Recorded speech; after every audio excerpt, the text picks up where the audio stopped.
Bonjour à toutes. Aujourd'hui, on va voir la réalisation, enfin la pose surtout, d'un gousset sur une combinaison ou un petit pyjama enfant. Alors, vous me pardonnerez de suite, hein, je vais avoir qu'une seule main pour vous montrer, donc ça va être un peu compliqué de filmer pendant la couture comme vous aimez bien. Ma caméra ayant rendu l'âme dernièrement, donc ça va être un peu compliqué. Je suis toute seule avec mon téléphone.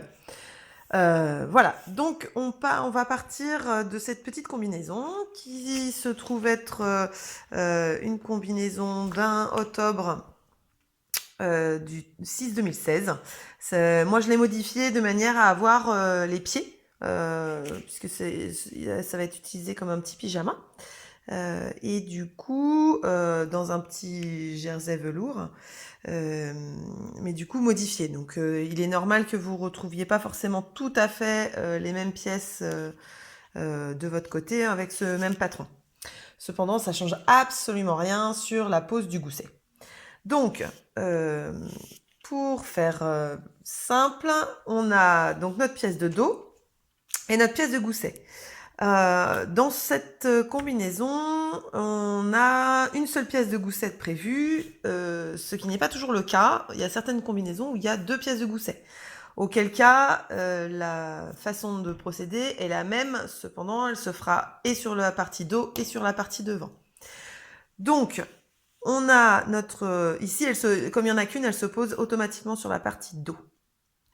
Puisque comme vous le voyez, en plus, la combinaison se ferme devant. D'accord. Donc effectivement, le gousset vient aider en même temps sur cette partie-là. Et comme elle s'ouvre entièrement, y compris jusqu'en bas des chevilles, du coup, elle se pose que sur le dos.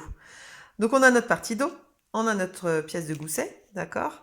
Et on a nos petits repères qui sont précisés ici, ici, ici et ici, pour la simple et bonne raison, c'est que donc cette petite partie-là sera sur le devant, ces parties-là vont devoir correspondre au repère ici, puisque c'est cette partie-ci qui va devoir être cousue à l'entrejambe en fait du dos. Cette partie-ci, vous voyez, c'est les petits ronds en fait marquent les pressions qui seront apposées plus tard.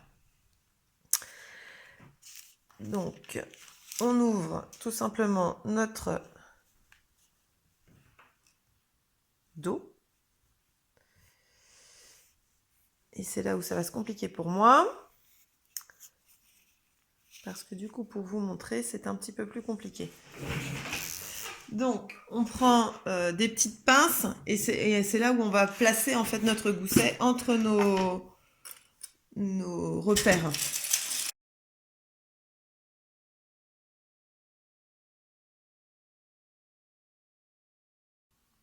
Voilà.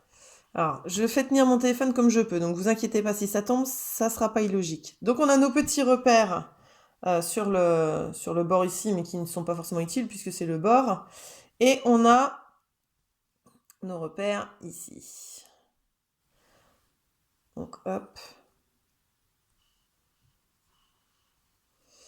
Et on va jusqu'à l'autre repère. De l'autre côté. Pour placer le deuxième. Hop.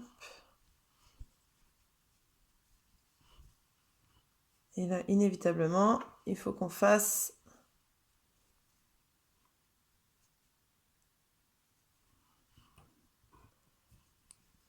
correspondre le tout. Voilà. Donc cette partie est cousue. D'accord. Alors moi je l'ai fait à la surjeteuse. Vous pouvez le faire aussi à la machine à coudre. Hein, il n'y a pas de souci. Moi je l'ai fait à la surjeteuse. C'est plus facile de coudre ces tissus-là avec la surjeteuse ou avec le différentiel du coup. Voilà, voilà. Donc la pose du gousset est toute simple. Maintenant la deuxième partie qui va être nécessaire pour habiller votre gousset, ça va être de poser le biais, enfin le biais, la bande de finition façon biais de chez Octobre. Ce qui est préconisé, comme vous le voyez là, on a tout simplement la bande de finition qui est au bord, là, partout. Eh bien, il va falloir faire la même chose, en définitive, sur le bord du gousset.